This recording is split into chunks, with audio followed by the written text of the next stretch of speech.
Друзі, вітаю вас на Сейшені. Сьогодні знову поговоримо про YouTube-шлях, а саме про YouTube ігровий. І у нас сьогодні присутній гість Артем Лис, який вже дуже давно веде свою YouTube-кар'єру.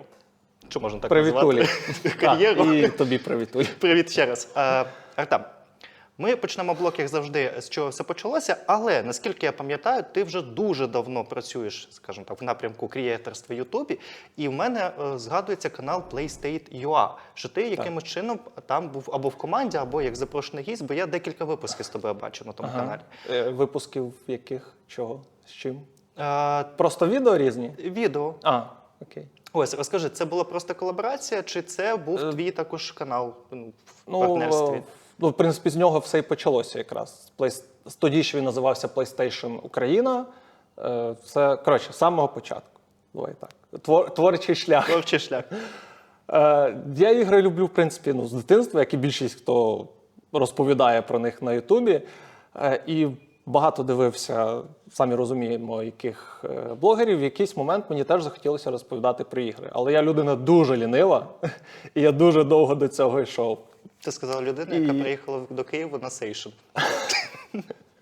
Ну, тут багато робити не треба. Дупу посадив, тебе привезли. Гроші тільки за це заплатив. Так. І так от, я б натрапив в Фейсбук, при тому, що я абсолютно ненавиджу Фейсбук. І, натрапив в Фейсбук на групу PlayStation Україна. Це була спільнота користувачів PlayStation, відповідно. Її заснував, один із засновників її був, повністю засновник Олег Семельник. Він як розповідав, що він купив собі PlayStation, щоб знайти з ким гратися, він заснував таку спільноту на Facebook. Вони тоді розігрували Spider-Man 2018 року для PlayStation і робили конкурс, типу, як авторів. Хто там більше напише, якісніше всіляких новин, публікацій, т.д. і т.п. Той абсолютним одностайним рішенням Олекси переможе і отримає гру.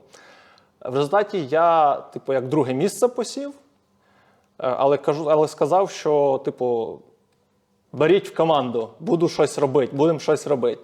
Він такий, окей, запросив в редакторський чат, я кажу, давай робити YouTube-канал. Він такий, типу, ну роби. Я такий, окей, створив YouTube-канал. Почали ми з дайджесту новин. От ті новини, це все розрослося в те, що ті новини, які публікувалися в спільноті, ми їх обговорювали на щотижневому дайджесті новин в прямому етері. Тобто, от так почався YouTube-канал. Закинули туди кілька оглядів Олекса, які він робив для свого там містожера, які там просто, це його подкаст, але він там випускав кілька оглядів там того ж Павука. Ми їх просто туди перезалили. Долучилися потім поступово ще там кілька людей. І на YouTube-каналі, я його створив фізично, але це все-таки колективна праця. Але на ньому я монтував, писав сценарії і час від часу сам з'являвся. Якщо це там якийсь огляд гри, то я його робив повністю. Якщо це там інший був сценарій, я його там міг змонтувати. Або я писав сценарій, Олекса озвучував. У нас була класна рубрика «Ігри десятиліття». Канал створив в кінці 18-го, здається. Так, здається, в кінці 18-го, в грудні. Бо я наче пам'ятаю, що я в 19-20 році бачив вже якісь випуски ваші. Так, і ми, коли в 20-й рік настав, ми зробили «Ігри десятиліття», там, за останні 10 років, відповідно. Я там писав сценарій, Олекса доповнював, озвучував, я монтував. І, інші люди, там, Іра, Кирил, боже, не буду всіх згадувати, сорян. Тобто в процесі започатку цього каналу ти і навчився монтувати? І монтував я для себе ігрові відео, тобто я знаходив ще до Ютубу, мені траплялися відео там по World of Warcraft, був колись, боже, як це він називався, цей сайт? Warcraft Movies, здається. Там, це хто грав в World of Warcraft чи Warcraft, той знає.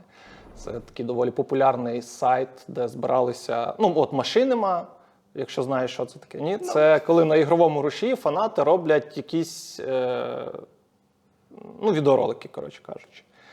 Це був канал, YouTube-канал Machinima, які це започаткували, які це робили, і в результаті це стало називатися Machinima. І до мене якось попав Sony Vegas, тоді ще не Sony Vegas, тоді ще він був Sony Vegas, в якийсь там коротше, древній ще. І мені просто захотілося щось змонтувати там по якійсь грі. По Принцу Персії, здається, Warrior Within, ще по чомусь там. Просто музику спочатку замінювали в тих відео, які потрапляли. Ну, це просто були змонтовані якісь трейлери під музику, хтось підставив, там, під якусь там, під Breaking Benjamin, наприклад. Я там підставляю якусь іншу музику, Godsmack я тоді дуже люблю, ну і зараз люблю. І потім вже почав повноцінно монтувати це все діло, і отак от навчився монтувати. Скажи, будь ласка, коли ти прийшов до думки створення саме свого власного каналу? Це, дивись, просто я бачу, що в якийсь момент перестали виходити випуски на PlayState.ua. Так, І відео. для мене не зрозуміло, чи просто канал зупинився, чи команда вже перестала працювати між собою. І потім я вже бачу, як в тебе з'являється свій сольний канал. Чи пов'язано це було з припиненням діяльності основного цього каналу, де ти знаходишся? Чи все ж таки ти і раніше планував запустити свій сольний канал? Ну, ми розійшлися, скажімо так, в професійному полі, тому що я все одно спілкуюсь з тими людьми, з якими ми створювали PlayStation Ukraine, який був PlayStation Ukraine, а потім перейменувався в PlayStation Ukraine, тому що в PlayStation Ukraine з'явився офіційний Facebook-сторінка, її тоді ще не була, коли Олекса засновував. І ми вирішили, щоб взагалі трохи від'єднатися від PlayStation Ukraine, і там умовно не було зайвих проблем, але кому не треба там, ну, грубо кажучи, канал на 4 тисячі, хто там до нього буде прискіпуватися, але все одно, щоб трохи від'єднатися, бо у нас таки не тільки про PlayStation було, ми його перейменували. Але це був кінець 21-го року, виходить.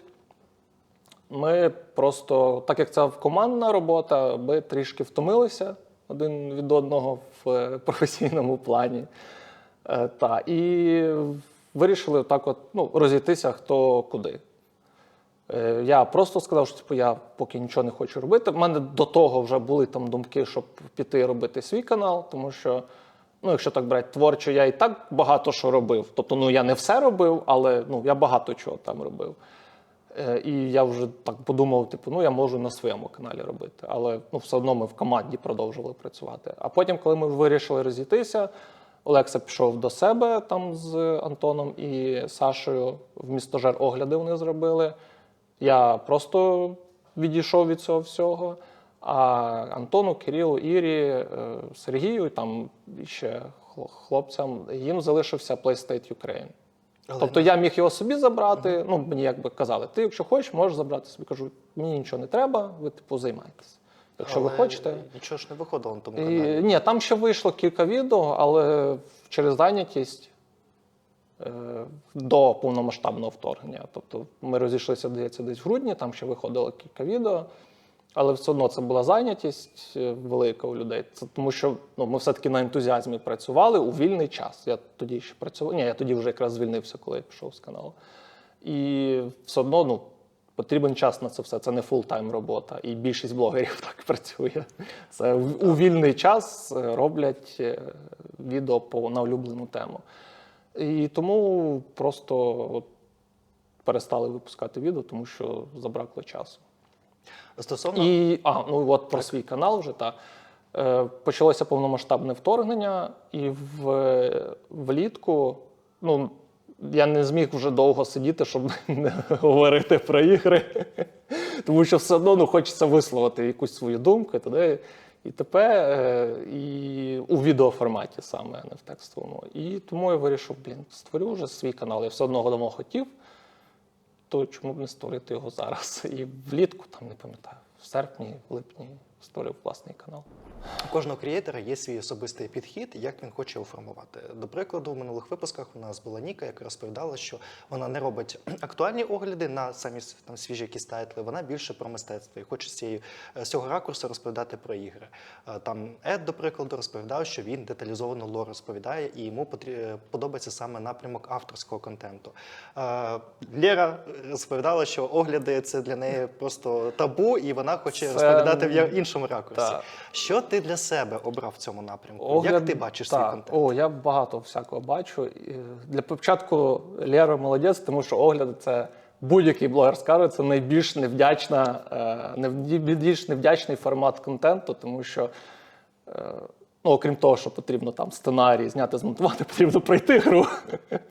І багато хто забуває, що це теж час. І інколи дуже багато часу. І тут, до речі, Ну, я вже так про цю тему скажу, що тут теж, коли от той формат, який я обрав якраз, щоб випускати огляди під день релізу або максимально швидко, якщо є можливість.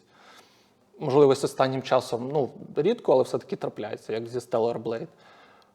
То якщо це коротка гра, типу Call of Duty, її там можна навіть за день пройти, ще день там написати, там змонтувати ще день. Ну, коротше, 3 дні, умовно кажучи. А коли це Dragon's Dogma, тут уже, ну, я собі просто зробив, що я тоді собі ставлю якісь, умовно кажучи, допроходжу до якогось моменту, коли я можу розповісти, і або просто рашу, і все. Ну, якби це 2 варіанти. Ти або зупиняєшся, розповідаєш про гру, або рашиш її. І я для себе зрозумів, що якщо мені гра подобається, тобто я от в неї граю, вона мені подобається, я хочу її прям нормально грати, не рашити нічого, то я просто зупиняюсь в якомусь моменті, розповідаю про цю гру, роблю там огляд, враження, неважливо, і потім повертаюся і нормально граю. Тому що коли ти рашиш гру, ти не отримуєш від цього задоволення. Тому що ігри в першу чергу повинні приносити задоволення. Це вид розваги, і якщо ви граєте в ігри, аби побачити титри, ви робите щось неправильно в своєму житті. Або купляєте бусти, щоб швидко пройти гру. Так. Сам процес повинен приносити насолоду. І, до речі, це теж такий прикол, що ми ж не дивимося там серіал, щоб побачити титри, щоб якнайшвидше до титрів дійти, тому що, не хочеш побачити титри, чи там кіно. Ти дивишся, щоб подивитися якусь історію. Ігри, чомусь люди хочуть якнайшвидше пройти до кінця. Чому? Грай собі. Тобі набридло грати після 10 годин 100-годинну гру, ну, іди в іншу грай. Ти отримав свою порцію задоволення і все. Тут проблема в іншому. Кількість контенту збільшується і кількість ігор. Їх дуже багато. Якщо порівняти з минулими часами, коли там виходила гра раз там в 5 років, ти такий, о Боже. І відповідно хочеться постійно бути актуальним. Ну, типу, всі пограли, і ти теж хочеш вже пройти ту гру, щоб також спілкуватися, комунікувати з людьми на якісь теми, які пов'язані з цією грою. І, напевно, брак часу мотивує людей рашити або проходити отак от, скіпуючи якісь моменти. Так, але цьому потрібно вчитися, знову ж таки. І потрібно переграти абсолютно всі там супер-мега високобюджетні новинки, все одно не вийде. Ти все одно щось будеш відкладати. Тому що коли виходив не Ghost of Tsushima, а Rise of the Ronin і Dragon's Dogma 2, це 2 все-таки різні ігри, вони вийшли в один день. Ну, так. І типу, і в що ти будеш грати? Те, що тобі більше там імпонує по трейлерам чи по оглядам, які вийшли на момент релізу цих ігор. І тому, цьому потрібно вчитися грати в ігри в тому плані, що гнатися немає сенсу, бо ти все одно не доженеш. Тому що люди, які, наприклад, отримують ігри раніше, вони їх приходять раніше, і коли гра вийшла, він вже може грати в іншу гру. А ти тільки починаєш ту, яку він пройшов там тиждень тому. Ну так, там вже якийсь конвейер є у Так, них. і тому за актуальністю в плані там по відношенню до блогерів, наприклад, ти все одно не доженешся. Нам дуже рідко дають ігри все одно заздалегідь, але все одно дають. А навіть коли її дають, то все одно блогери, які там на фултаймі, наприклад, вони можуть її швидше пройти, тому що це їх робота. Він зранку сів, поки ти йдеш на роботу, він сидить, грає в гру в вівторок, в четвер. В четвер ігри виходять, як кіно, в четвер-п'ятницю. Щоб перед вихідними люди якраз могли купити і грати повноцінно. І тому гнатися за цим немає сенсу, але знову ж таки, коли ти хочеш перебувати в цьому я постійно на вістрі там всіх новинок, ти втрачаєш саму суть гри, це отримувати від неї насолоду. Слухай, це велика проблема. От скільки я спілкувався з нашими колегами, от є наступне. Перше, більшість колег думають, щоб дати релевантну думку з приводу якогось проєкту, потрібно перейти гру максимально там на 100%. Я не кажу за якісь додаткові там місії, не основні сюжети. Типу сюжет пройти. Сюжетку хоча б пройти, щоб мати загальне розуміння от і до. Другий момент. Приходить вигорання, коли ти не отримуєш насолоду від ігор, тому що це як механічна робота, де в тебе поняття не насолоди, а кількості. Як знаєш, там галочку пройшов, розповів. Щоб встигнути за актуальністю або осягнути максимальну кількість більшу цих тайтлів, які виходять. І третій момент, що Крієйтори не можуть іноді собі дозволити грати те, що вони хочуть грати. Ну, до прикладу, якщо там людині не дуже подобається там шутер або RPG, але це хайповий якийсь тайтл, він так чи інакше буде і проходити, навіть якщо воно не приносить йому задоволення. Тому тоді питання. Крієйтори, які можуть отримати задоволення від створення контенту і граючи в те, що їм подобається, зазвичай не актуальні блогери або нішові блогери, тому що, знову ж таки, ти не встигаєш за новинками, ти все не пройдеш і ти не охопиш всі тайтли. Виходить, що так? А як тоді пробитися в Ютубі? Ну, робити, що тобі подобається. Це, в принципі, перше правило будь-який блогер скаже, роби те, що тобі подобається. Ну, типу, там, обирай тему і так далі. Але тут вже йдуть, типу, нюанси, які ти щойно озвучив. І, ну, от Ніка, ти сказала, я просто ще не подивився з Нікою випуск, та от буду їхати в потягу, погляну. І що вона робить творчі, ну, от, вона там одягається, робить косплей, це все це. І тому її дивляться, тому що вона не просто через там півроку розказує, через рік вона про Cult of the Lamp зробила огляд, здається. Так. І дивляться, тому що взагалі Ніку, мабуть, не дуже, з одного боку, не дуже коректно, тому що вона все-таки один із великих блогерів, і її дивляться, тому що це Ніка. Не тому, що людей цікавить подивитися огляд якоїсь гри, а тому, що їм цікаво, що скаже Ніка про цю гру. Да, це перший момент. Але це стосується, знову ж таки, тільки великих блогерів. У нас 30 плюс тисяч, це вже, в принципі, можна вважати великим блогером. Не ого-го великим, але вже великим. Щоб почути саме думку конкретно. Так. Тут люди вже йдуть до людини, а не по контенту, скажімо так. І плюс у Ніки творчий огляд, що теж якби грає свою велику роль. Тому що ти дивишся не просто там відеоряд з гри, а тобі його ще якось презентують, подають, упаковують, це все гарно.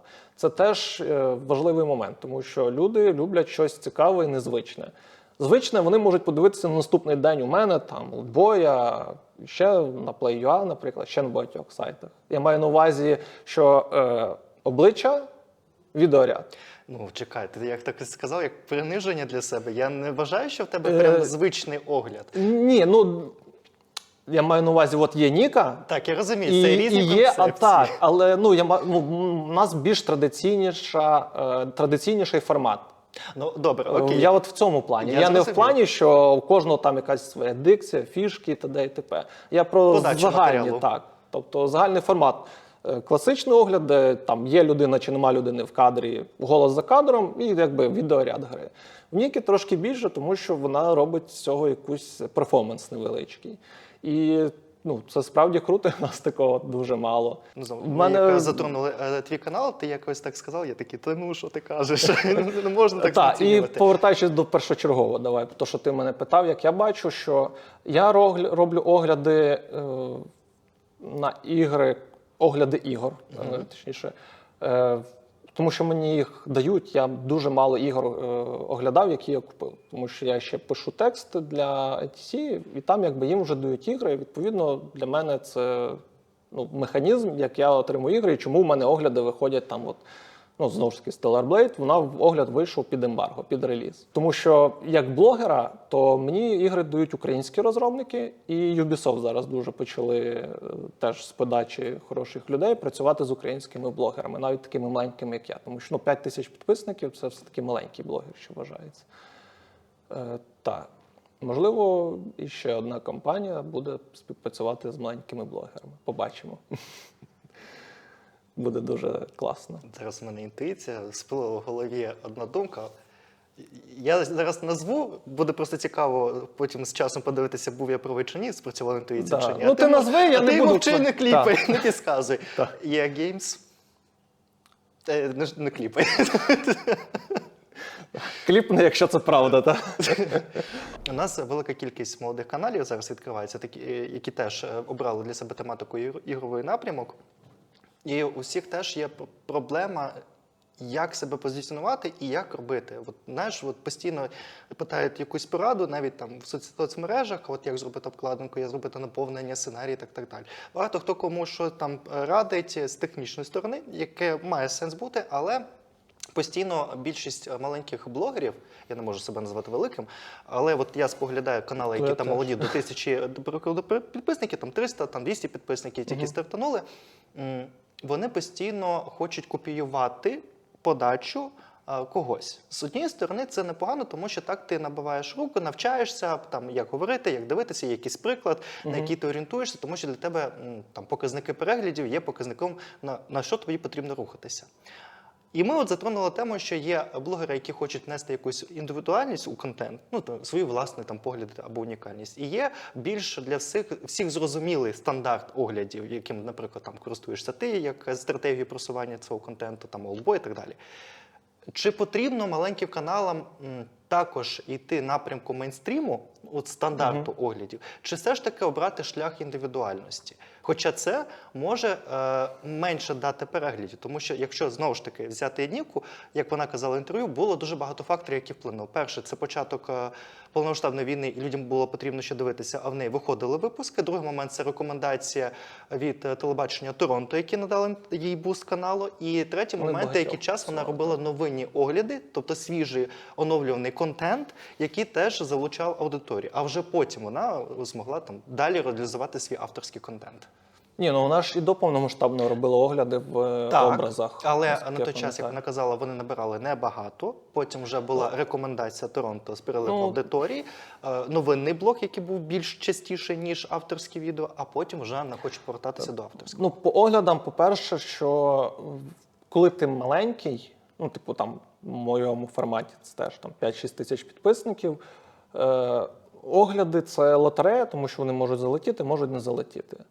Але якщо ми беремо більші канали, то огляди збирають набагато менше. Ну, не набагато, вони збирають менше. Тобто дуже рідко, коли огляд, ну, статистично, скажімо так, він вибивається там вище середнього чи десь до якоїсь верхньої межі, якщо ми говоримо про огляд. Огляди – це зазвичай десь середина. От, якщо в тебе відео набирають там умовно 10 тисяч переглядів, то огляди будуть набирати десь 6 тисяч переглядів. Ну, тобто просто екстраполюйте це на канали, в яких там 100 тисяч переглядів, там 80 тисяч, от це буде приблизно те ж саме. Тому в цьому плані те, що огляди мало збирають, тут неважливо, ти їх робиш творчо і там з феєрверками, чи ти просто сидиш на стільчику і розповідаєш в камеру.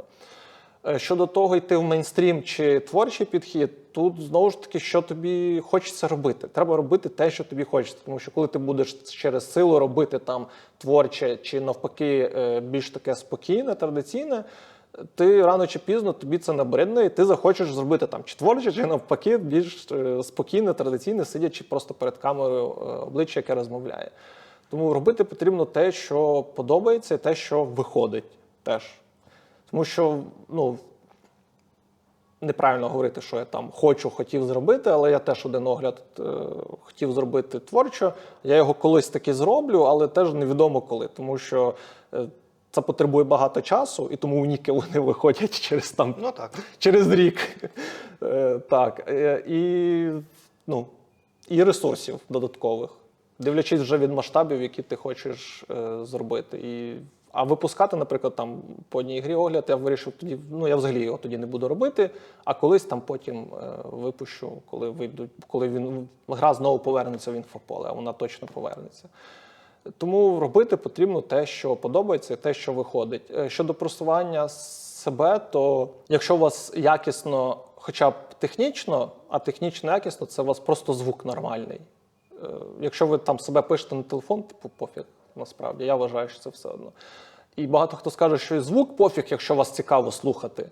Але все-таки на звук я б радив би звертати увагу. Петличка будь-яка, там, я рекомендую всім Бою одну, тому що вона максимально універсальна і до телефону, і до комп'ютера, і до фотоапарата ви її підключите, і у вас буде нормальний звук. І все. І навіть зачитка за кадром, щоб вас було приємно слухати, і все, і пишіть іншим блогерам, типу, подивись, якщо сподобається, зроби там репост десь в Твіттер, ще десь. Тому що є блогери, які там можуть як, за плату, типу, як реклама якогось каналу, Є, які просто там тебе репост зроблять в соцмережах. Не на Ютубі розкажуть, тому що Ютуб це все-таки територія, ну, конкретно свого, ну, там, блогера, куди люди приходять його подивитися. Буває там, як Олдбой робив колаборацію блогерів, але це така, ну, ситуативна штука, це спецвипуск, щоб більше людей дізналися, але все одно більшість часу, типу 99,9% це канал Олдбою, тому він там. Люди приходять його дивитися.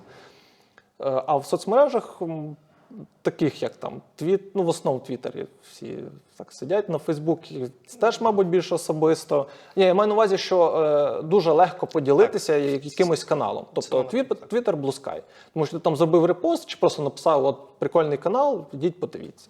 Я так деяких теж писав, ще коли сам був теж маленький, але теж йдіть, вон ще гляньте. Якщо сподобаєтесь, підпишитесь. Тому не соромитись. Це, до речі, багато стосується наших розробників ігор, тому що вони теж не пишуть про свої ігри і думають, що їх хтось буде купувати. Не будуть, тому що про неї не знають. Так. Пишіть блогерам, великим теж пишіть. Вони можуть просто написати в спільнота, зробити публікацію на Ютубі, десь в Твіттері, ще десь напишуть. І про вашу гру хоча б дізнаються. Тому що коли вона просто виходить в Steam, ну, ви її просто викинули, ну і все. А так, хоча б навіть з патріотичних міркувань люди її можуть купити, і ви вже заробите якихось там 50 гривень. Ні, це правда. З свого досвіду пам'ятаю, що мені теж писали інді-розробники з проханням там подивитися, пощупати там гру або там просто зробити якусь інформацію, поширити. І це не є проблемою. Але більшість інді-розробників, вони стикаються з іншою проблемою. Не всі колеги спокійно беруть там на огляд або на розповідь гру, тому що це нішова гра, яка не надасть перегляди. І огляд зможуть зробити виключно ті, які навпаки там, з точки зору там, підтримки, не там, заробітку на цій інфоповоду, там, новин і тощо. І стикаючись з цим, вони іноді не пишуть, тому що вони думають, що немає сенсу. Типу стукати, бо ніхто не відчинить. Хоча це фігня, треба стукати, хтось не відчинить. Ну так, ну я теж там, хоча і невеликий, але все одно відмовляю в оглядах там на багато ігор, в принципі. Я кажу, я просто напишу про вашу гру, але огляд робити не буду, тому що про деякі ігри, ну навіть, боже, як ж це гра прикольна, там, де ти на машині робиш всілякі трюки. Боже, Speed Crew це ти ж то, що...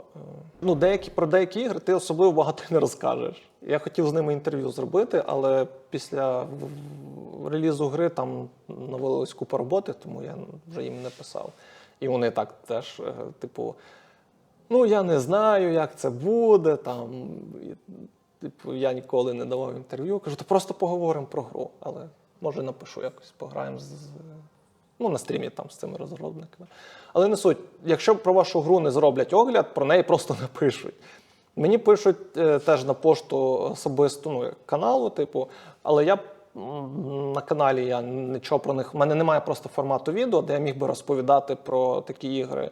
Ну, там, може, там раз в рік випустити, типу, добірка українських ігор. Але на регулярній основі в мене немає такого формату. У мене або огляди, або есе. В новинних випусках Олдбой постійно пхає українські ігри, або ігри з локалізацією.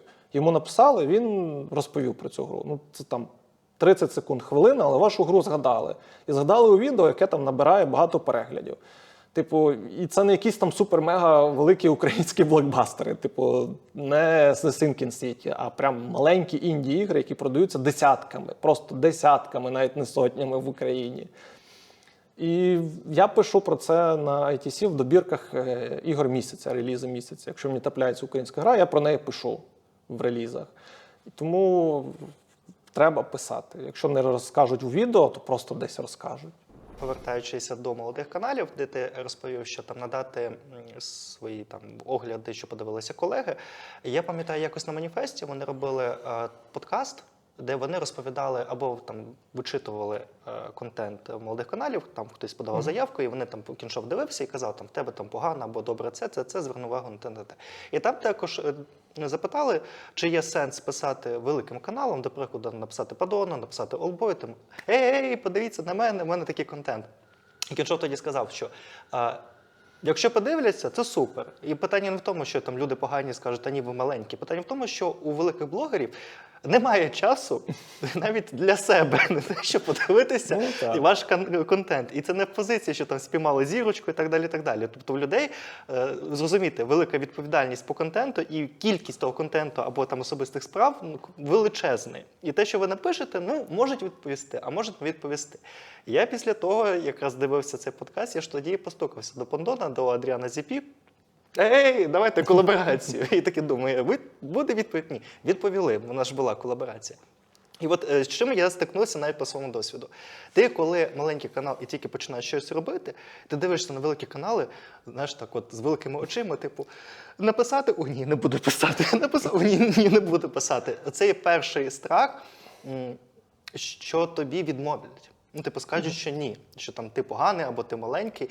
І це от відчуття, якого ти не хочеш відчувати. Але із прикладу нашого Укрютубу такого ніколи не було. Оскільки запрошували колег, скільки ми стукалися до них, якщо у людини є можливість, вона долучається, якщо ні, то не долучається.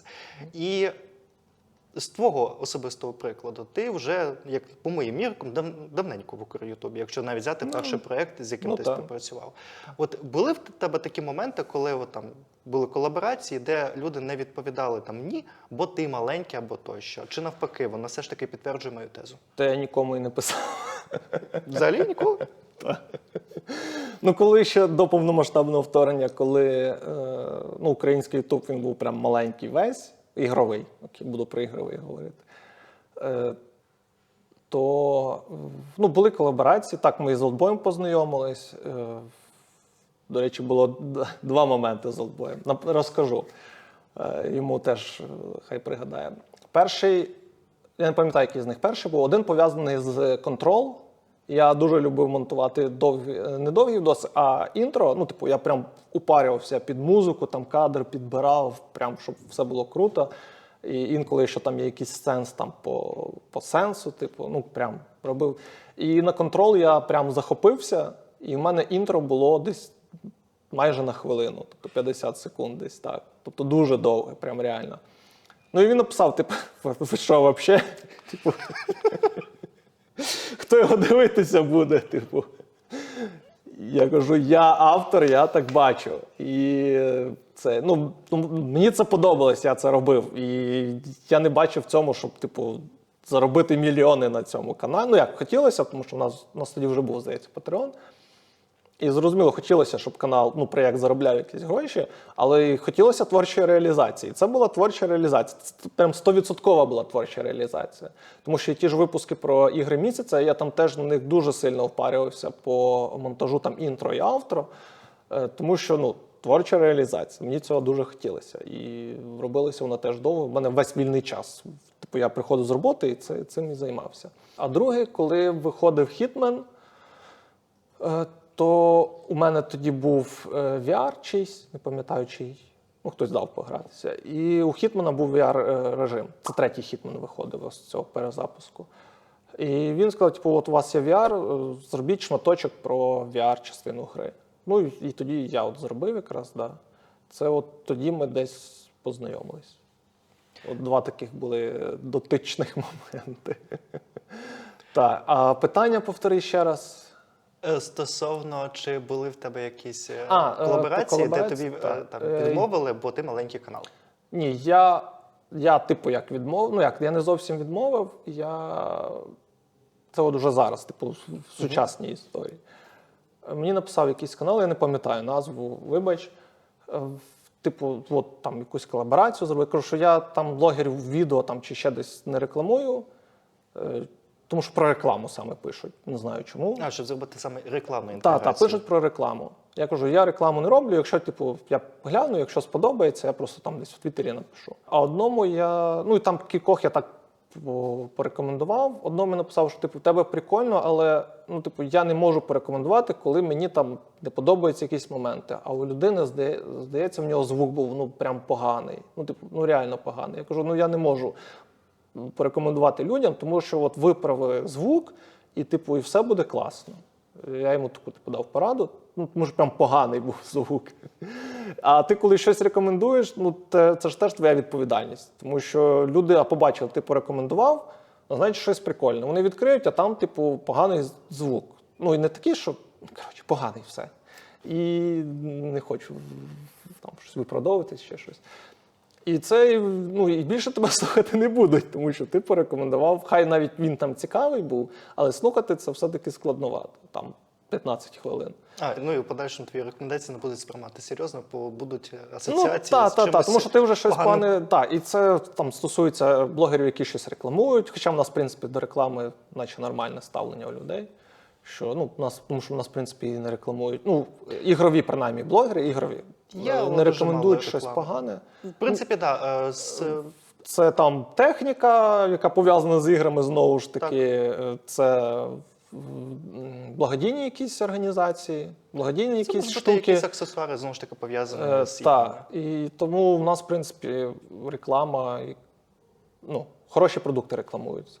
Тому в цьому плані не може бути проблем. Але коли ти рекламуєш якийсь канал, то так, треба все-таки зважати. Навіть якщо ти маленький, а коли ти великий, то іще більше потрібно, тому що на тобі ще більша відповідальність.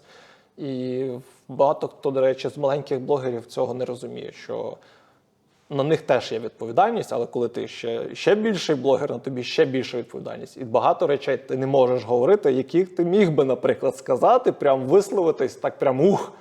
Але ти такий, ні, треба шукати середину, треба розуміти, в чому, де проблема є, де її немає, де шоколячі експреси вже не зупинити, і не завжди вони виправдані. І тому, ну, багато хто на цьому хайпує, звичайно, тому що дуже легко йти на повідочку у більш такої гучної аудиторії. Але голос розуму теж повинен бути. І маленькі блогери теж повинні, які от тільки започатковують, що на одному хайпі вивозити можна, але в перспективі ви самі ж виховуєте собі аудиторію от на цьому хайпі, які будуть до вас потім ставитись так само. Тобто, якщо ви там, наприклад, бачите, що аудиторія якось негативно реагує на якусь гру, ви теж починаєте негативно на неї реагувати. Потім з часом це все може до вас повернутися, тому що гру, яку ви похвалите, вам сподобається, наприклад, а всі інші виявляться, що її засрали. І до вас це дуже сильно повернеться, і це буде дуже неприємно. Це є таке. Так, тому тут потрібно навіть, якщо ти розумієш, що ти хочеш цим займатися дуже довго, потрібно тримати якусь гігієну творчу теж. Ні, дивись, все, як на мою думку, простіше. У нас велика кількість є блогерів. У кожного є свої там вподобання в напрямках жанру ігор і тощо. І більшості висвітлюють ті ігри, які подобаються. Я так думаю. І так. глядач обирає саме того блогера, який схоже по вподобанням йому саме. Це в ідеалі так було б круто. Так, де, наприклад, я казуальний гравець, і я шукаю блогера-казуальчика, де не буде соусів, не буде там іще чогось, де, в принципі, той самий жанр, який мені подобається. Тут, мабуть... Я можу завітати, коротко для себе відмітити якісь ігри, про які розповів, для того, щоб пограти або не пограти. Це вже питання інше. І в тому і суть. Різноманітність. Різні блогери, різна подача, різні вподобання. Бути на хайпі і робити якусь там чернуху, воно дає глядачів, тому що це, знову ж таки, якийсь срач, але він згасає. І потім до цього креатора буде постійно зростати планочка цього срачу. Якщо він зробить такий ж самий тримати срач, градус. тобі потрібно постійно піднімати ставки. Але ж воно прийде до якогось етапу, просто... Так, коли твій канал помре. Типу того, коли ти не зможеш вже зробити то, що від тебе аудиторія буде очікувати так чи інакше. Цього високого рівня так, вже. І ти, по суті, сам теж підсаджуєшся, тому що ти бачиш, срачі дають мені класно, багато, не класно, а багато аудиторії. І ти такий, давай, робимо більше. І все, і в результаті, знову ж таки, це частина виховання і аудиторії в тому числі. Тому що яку аудиторію як блогер ти виховуєш, тому що все-таки на блогерах, інфлюенсери, як вони називаються, так? Якщо тебе дивиться один глядач, ти на нього можеш здійснити вплив. Тому що він може або прислухатись до твоєї думки, або не прислухатись. Якщо він прислухався до твоєї думки, один глядач, відео з одним переглядом, то ти на нього вже вплинув. І ти, так, в масштабах в тебе немає якоїсь глобальної відповідальності, але ти на нього вплинув і, це твоя відповідальність, тому що він до тебе може прислухатися і піти, наприклад, витратити гроші на якусь гру. Або ми завтра знімаємо з собою колаборацію і зазиваємо людей відмінити податки в Україні. Так. Або ти там скажеш, що розробники якоїсь гри дуже погані, їх треба гнобити. Він прислухається і піде їх гнобити. І за ним можуть піти там ще 3 таких, а з ними ще 3. І воно потім отак от розростається. Тоді питання, дивись, у великих блогерів є більша в масштабах маленьких каналів відповідальність за речі, які вони розповідають або роблять. У маленьких каналів, в принципі, є відповідальність, але вона не така сильна, не затягує. І вони вона можуть собі глобального дозволити впливу немає. більше вільності в контенті або в поводженні в соцмережах, ніж великі блогери. І більше вільності і в творчому прояві також. Тому що я коли зробив огляд Suicide Squad, великий блогер такого огляду не зробить. Тому що я там половину огляду, по суті, зачитую якісь дуже дивні претензії до гри, скажімо так. Але це особиста думка.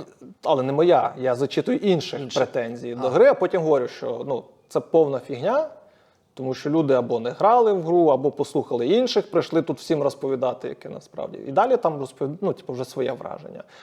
І я це можу зробити, тому що в мене невелика аудиторія, і люди, які... я більше такого не буду робити, тому що я відгук отримав. Тому що його будуть дивитися і ті люди, які прийшли почути мою думку. І коли я говорю те, що я говорю там першу половину відео, вони думають, що це моя думка. І до цього, наприклад, вони там зі мною сходились в думках, а тут протилежно ні, і може закратися, щось він зламався, цей хлопець, давайте несіть нового. І, відповідно, ти начебто висміюєш ту аудиторію, яка тебе особливо і не дивиться, але яка все одно прийде, тому що це якби... Тригер спрацює. Тому що гра, їй модно засирати, і їм цікаво, що ж іще якийсь там блогер, хай там невеликий, що він про неї скаже. А з іншого боку, аудиторія, яка тебе дивиться, вона цього може не зрозуміти і більше, і перестане тебе дивитися. Але в масштабах там мого каналу це не дуже критично, і люди там, хтось понаписував, що типу, я там прийшов по твою думку, а ти тут розповідаєш мені коментарі інших якихось там невдоволених. Там культурна людина написала, це без всяких там претензій до людини. І вона права. І тому, а великий блогер, якщо таке зробить, це просто екстраполюється в масштаби там десятків тисяч переглядів, і це просто буде, по-перше, морально важко, тому що йому почнуть там не 5 людей писати, а там 100 людей почнуть писати те, що мені там написали. І це морально важко, і і навіщо це робити? Ти просто своїй аудиторії, по суті, піднасираєш такими експериментами. Тому це просто як приклад того, що великі блогери, вони теж обмежені деякими, і творчими рамками в тому числі. Не тільки якимись етичними, але і творчими теж. Тоді дивися, пропадає такий момент, як авторства, творчості та особистої думки. Тому що вже на моменті якоїсь великої аудиторії ти втрачаєш свою особистість, бо тобі трактує твоя аудиторія, як ти маєш сприймати продукт. А чи не є це вже нечесно? Тому що ти вибудовуєш свій канал на особистості. Ти продовжуєш свою думку говорити. Знову ж таки, якщо ти не погоджуєшся і кажеш, що це лайно гра, аудиторію, та не може бути, та ти щось зламався, так і було, тебе канцелять, бо ти маєш іншу думку. Ти, мабуть, не зрозумів. Стосовно тебе, Ні. Стосовно Suicide Squad. Я перший блог, я зачитував претензії інших людей, але воно виглядало так, наче це мій огляд особистий. Далі я вже свою думку. І моя думка, що ця гра не така погана, як про неї малюють. І мені за це дуже багато прилітало, за те, що я захищаю цю гру. Але я висловив свою думку, тому що я не вважаю. Теж стосується Skull and Bones, до речі, теж. Тому що на неї теж вилилось за поганий маркетинг. Це, до речі, окрема теж велика проблема сучасної ігрової індустрії.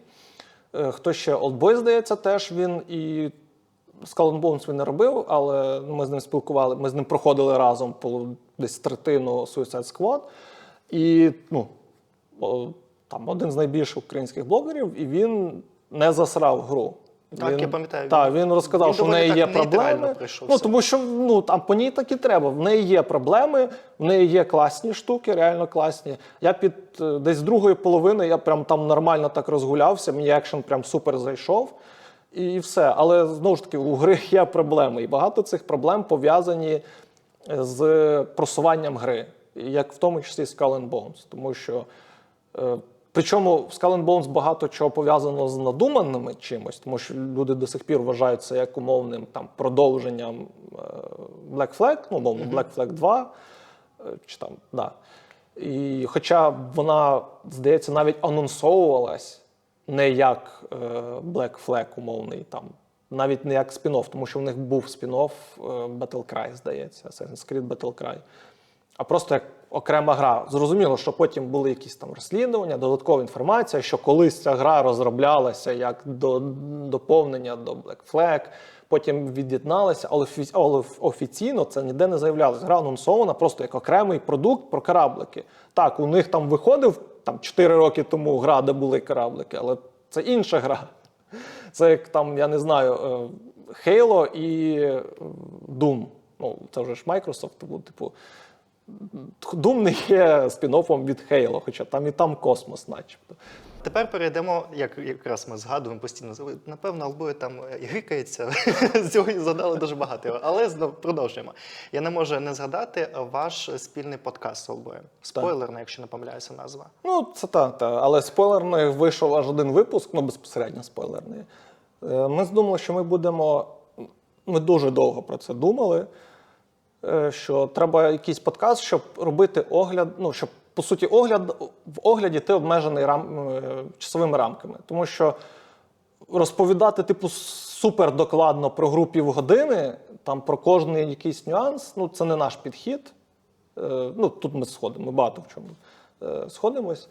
Але поговорити про гру хочеться якось більш розлого, тому що там буває, ну, все одно, там, навіть коли з друзями, і коли грали в якусь одну гру, ти все одно там розповідаєш про якісь там історії з цієї гри, там, ще щось. Хочеться більш так розлого розповісти про гру, поговорити про неї.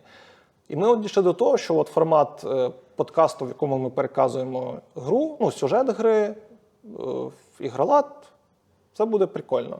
Типу, поступово, і так ми зможемо, по суті, виговоритись про цю гру повноцінно, а не там на 15 хвилин огляду. Ну, і буде додатковий контент. І плюс, це така основна ідея, а друга – просто записувати вже як розмовні відео на всілякі теми. Ну, плюс-мінус ігрової індустрії, але робити це для патронів, тому що це, ну, невідомо, чи це буде в загальній аудиторії цікаво. В результаті ми записали 3 випуски, 2 пов'язані якраз з підсумками року, загальної ігрової індустрії та української. Це 2 окремі випуски, і про Спайдермена. Про Спайдермена має вийти в публічний доступ. Ми спочатку перші ці випуски зробили повністю для патронів, тому що ми записували на 2 телефони. Ну, типу, загальний план стояв камера, а крупняки ми записували на телефону. І там фокус в 2 випусках дуже гуляв. Ми вирішили, що ми їх не будемо випускати на загал, бо якось, ну, не солідно. Ти не бачив мої випуски з Лєри подкасту, де там фокусу взагалі іноді не було. Ну, я включав, я повністю не подивився, я бачу. То у нас немає камери, але у нас є мікрофони. Так. А по Спайдермену він теж на телефони був записаний, але там вже більш-менш нормальна якість. І ми випустили його теж для патронів, але вирішили, що трохи його там причепуримо і випустимо теж на загал. Буде такий пілотний загальний випуск. То ви плануєте давати це в повний реліз? Так. Це буде, чи все ж таки це буде ексклюзивний контент для... Ні, це буде по іграм, переказ ігор. Це буде на загал, просто він може виходити для патронів раніше. А вже новинні випуски, вони будуть чисто для патронів, може щось там десь буде виходити на загал. Проблема в тому, що ми вирішили, що це має бути вживу. Ну, типу, ми маємо от сидіти поруч, а не дистанційно. Тому що це атмосферніше, і коли ти спілкуєшся з людиною так віч-навіч, воно краще якось виходить. Ну, живіше спілкування виходить. Емпатично, емоційно, тому і сейшн теж... Це і добре, і проблематично наразі. Так. І тому ми типу, одразу вирішили, що це буде вживу, і тому воно у нас дуже довго це все затягувалось. Почати хоча б, тому що це мені треба приїхати, ну, бо в нього більше техніки для цього всього. Приїхати у Франківськ, щоб це все відзняти. І я їздив коли в грудні, здається. Я зараз тільки вдруге їду. Ми теж зараз запишемо кілька випусків і вже будемо планувати нормально наступний мій приїзд, щоб більш-менш орієнтуватися по часу. Тому що ми так це все відтягували, то там то якісь релізи, то ще якась фігня, то ще щось, то ще щось. І щоб вивести це вже на прям регулярну якусь основу. Ну і в нас, в принципі, дуже мало таких, типу, довгих відео, переказ саме сюжету. Ну, тобто це теж певний формат, який багато де є, там і на зарубіжному Ютубі. І у нас хтось пробував, здається, бачив, не згадаю, який канал. Тому, ну, цього теж не вистачає. Тобто це теж можна робити. В принципі, будь-що можна робити. У нас ігровий Ютуб молодий. І мені здається, якщо дивитися по маніфесту, то ігрових каналів найбільше.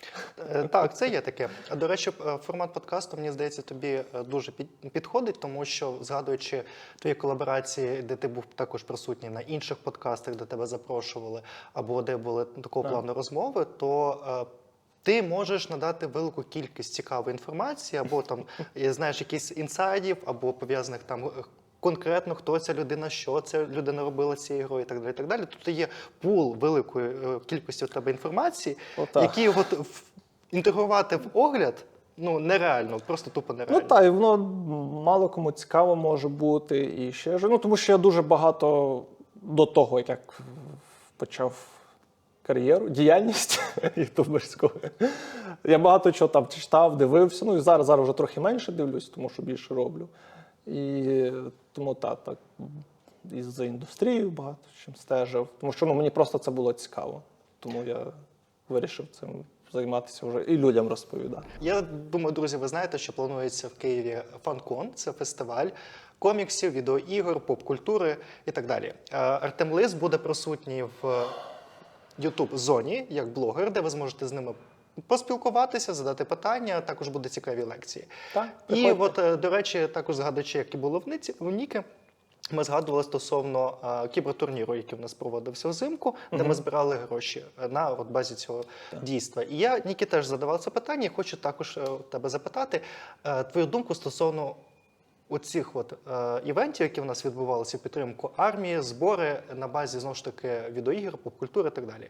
Є думка, коли люди, як шаблони кажуть, не на часі, як можна грати, веселитися, коли в країні є війна. Інша думка, ми всі бачимо, як збори просідають, і іноді креаторам або медійним людям потрібно, там, не знаю, ходити на голові, робити аукціони, щоб якось подонки дав десь недавно. Стимулювати так людей, щоб люди долучалися якимось чином. І також можна віднести і ці дійства як одно із понукаючих якось привернути на себе увагу, щось зробити, щоб люди якось долучилися. Скажи, будь ласка, свою думку. Як ти ставишся до цих дійств? Що ти скажеш до цього? Якщо ми говоримо про масові зібрання, то вони у нас, в принципі, відбуваються. І тут, я думаю, найголовніше, чи є у організаторів і чи є у приміщення, де це все відбувається, можливість людям відбути тривогу. Тут додам, у Фанкона є, тому що МВЦ там є бомбосховище, яке розраховане на всю кількість людей, яка буде там присутня. Так, і це не, в принципі, перший момент. Другий момент веселищі. За 2 роки, мені здається, якби людина, будь-хто не розслабився б хоча б раз, не подивився там кіно, не сходив би в парк прогулятися там під квітучими вишнями, то його б надовго, він би стух просто, морально, емоційно, тому що, люди ми такі істоти, що нам потрібна розрядка в будь-якому плані, фізична, емоційна. І ті, хто говорять, я впевнений, не на часі веселищі, вони 100% якось розважають себе. І питання лише у форматах, у підході. Ігри, кіно – це теж розвага, інтертеймент. Тому зібрання людей, знову ж таки, це можна зібратися 5 людей, хтось збирається, йде в бар, хтось збирається просто на вулиці десь гуляє. Тут зібрання однодумців, але знову ж таки до великих масових заходів, там концерти у нас відбуваються. Єдине питання – це бомбосховище. В більшості, там, мабуть, всюди, де проводяться такі заходи, вони є так чи інакше. Чи поруч з ними, чи в самих цих приміщеннях. І якщо згадати, що багато з них будувалися там в період Холодної війни і так далі, вони багато в чому розраховані на певний тип, на витримування певних типів снарядів. Але з точки зору, якщо вже ми відійдемо від війни, а з точки зору саме концепції культурного розвитку під час війни. Щедрик везли в Європу, в США, щоб показати культуру України, що Україна існує не тільки як частинка там чогось Російської імперії, там потім пізніше СРСР, що це окрема культура. І ось наш культурний продукт. Зараз ми, як країна, є частиною, в тому числі і світової культури. І в нас є там і своя культура, у нас є свої комікси виходять, в нас є свої селебріті, скажімо так, якісь локальні, сегментовані, тобто там по Ютубу, знову ж таки, в нас є якісь великі блогери, там Падон, Олдбой, Ніка, їх всі, їх знають багато хто. Навіть якщо там їх десь не дивляться, все одно десь вони потрапляли в поле зору. І потрібно людям давати розрядку, в тому числі і спілкуванню з людьми, з тими, кого вони там дивляться, кого вони там поважають чи не поважають, щоб дати їм можливість спілкуватися, тому що це також велика частина, і в тому числі і розрядки, і культури, культурного життя країни. Так як ми відносимось до більш популярної культури, там, комікси, фільми, ігри, то ми збираємось на такі заходи. Стендап збирається на стендап-концерти. Якісь там, я не знаю, любителі театру ходять в театр, в кіно. Тобто, а ми, умовно, люди, які грають в ігри, не можемо так само зібратися. Це дивно трохи. Це просто ще багато в чому в людей і до сих пір є стереотип, що ігри це там для дітей, це несерйозно і так далі. Так, і тому на Заході з цим багато в чому боролись, там, в тому числі і 3, тому що чому вона така помпезна, велика була. По великому рахунку вона там і не мала б такою бути, але ігровій індустрії хотілося показати, що вона дуже велика, багата і серйозна, і вона тут надовго. Тому це все робилось так велико. Тому що по великому рахунку і 3 була для того, щоб показати журналістам ігри і з партнерами поспілкуватися. Тому робила і 3. Там довгий час квитки туди навіть не продавалися. Інтернету не було, а спілкуватися треба було якось. Зараз вона відмерла, тому що її пришвидшив ковід, відмирання. Тому що з'явився інтернет, і тепер блогери і журналісти грають в ігри, просто отримують доступ там, на 2 години, пограв і все, доступ закрився. Або велика кількість цих онлайн-презентацій. Так, і презентації, це вже як наслідок, так, тому що їх робити, 3 копійки порівнянні зі стендами величезними на І3, чи орендою там оперного театру, з оркестром, з усім. Тому так, і, знову ж таки, ми як ігри – це є частина культури, як і кіно, як і театр, як і все інше.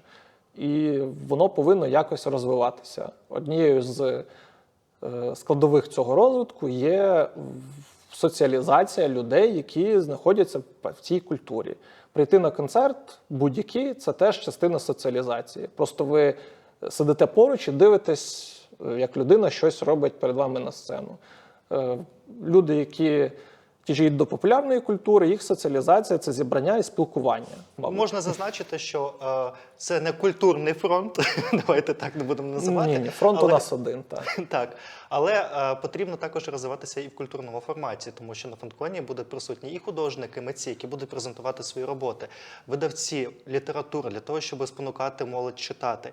І якщо це не презентувати, ми будемо стогнати також і в культурному напрямку. Відеоігри – це теж продукт, це теж медійний продукт, культурний продукт та творчість, до якої потрібно долучатися.